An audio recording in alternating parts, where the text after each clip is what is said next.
Hello दोस्तों, मैं हूं जित्तू और आप सुन रहे हैं हॉरर स्टोरी। और आज की जो हॉरर स्टोरी है वो है 40 वर्षीय व्यक्ति अरुण की, जो रेलगाड़ी से अपना सफ़र तय कर रहा है। तो सुनिए। ये कार्यक्रम सत्य घटनाओं से प्रेरित है। जिनके साथ ये घटनाएं घटी उसकी वास्तविकता उन्हीं तक सीमित है। भूत प्रेतों और असामान्य विषयों के होने पर चैनल कोई दावा नहीं करता और न ही प्रोत्साहन करता है।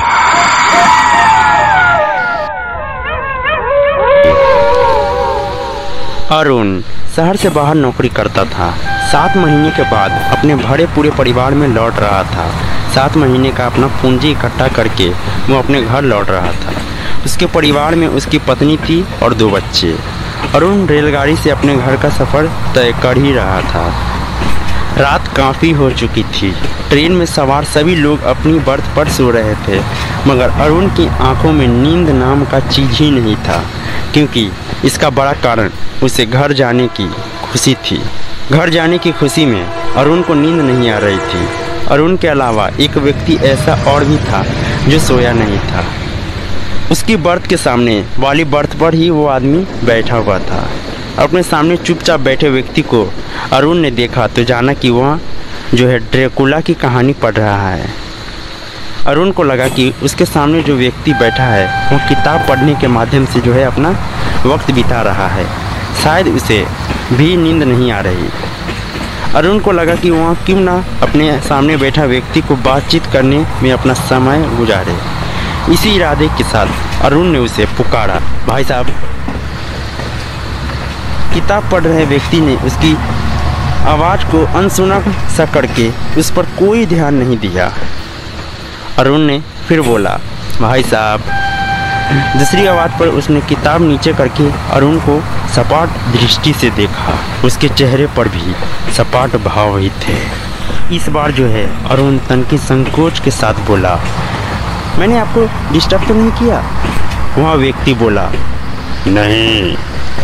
सामने बैठा व्यक्ति सपाट स्वर में बोला। अरुण मुस्कुराकर उससे बातों का सिलसिला जारी रखते हुए बोले, आपका क्या नाम है? वहाँ बोला, सूर्य प्रताप।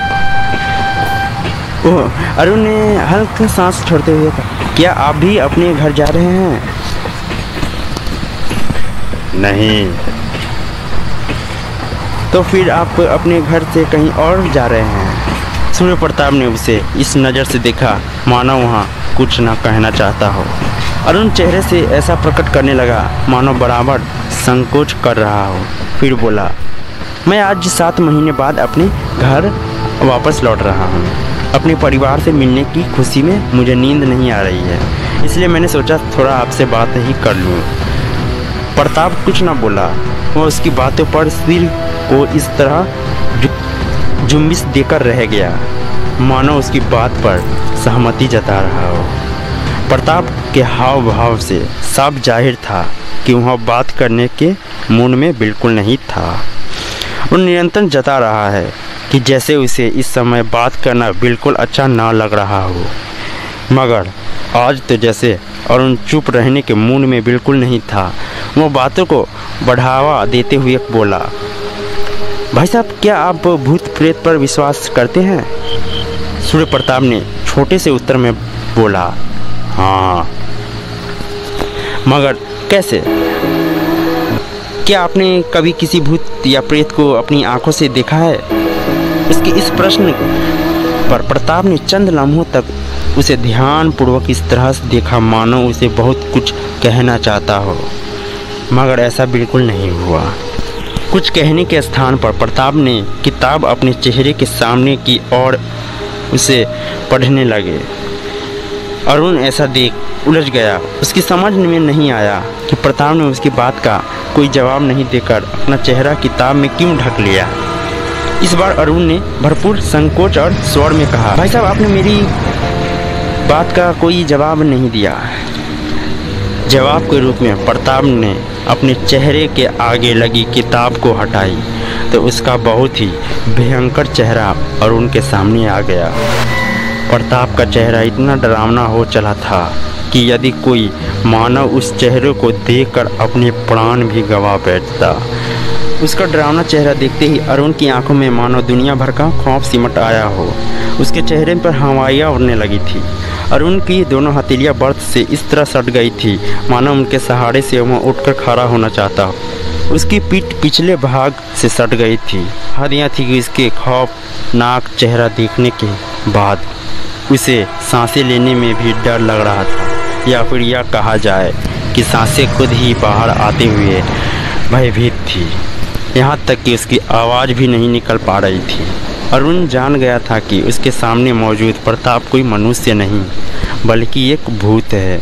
अरुण बेबस रहकर अपने स्थान पर सिवाय बैठे रहने के अलावा कुछ न कर सका। उसके सामने बैठा डरावना चेहरे वाले और लंबे लंबे दांत वाला भूत ठहाके लगाकर बोला, अब तुम्हें विश्वास हो चला होगा कि आज के समय में भी भूत प्रेत जैसी चीजें मौजूद है। अरुण ने डरते हुए कहा कि क्या तुम सचमुच भूत हो? अब भी तुझे यकीन नहीं आया? कोई बात नहीं, जब मैं तेरा खून पीऊंगा तब तुझे यकीन आ जाएगा।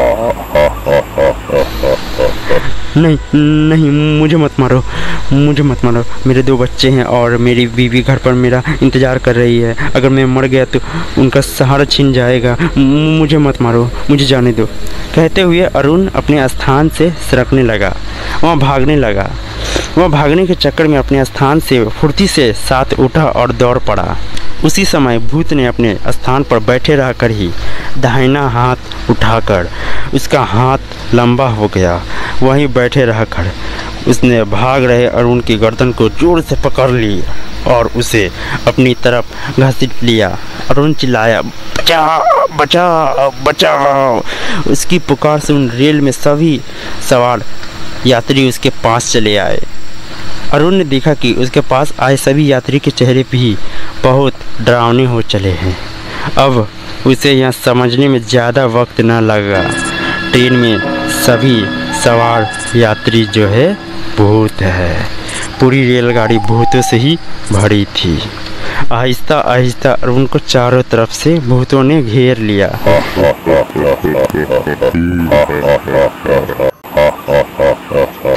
इस चक्रव्यूह में फंसने के बाद अरुण को हार्ट अटैक हो गया, जिसके कारण उनकी मौत हो गई। इसी के साथ सारे भूत अरुण का खून पीने के साथ साथ उसकी बूटी बूटी तक नोच कर खा गए।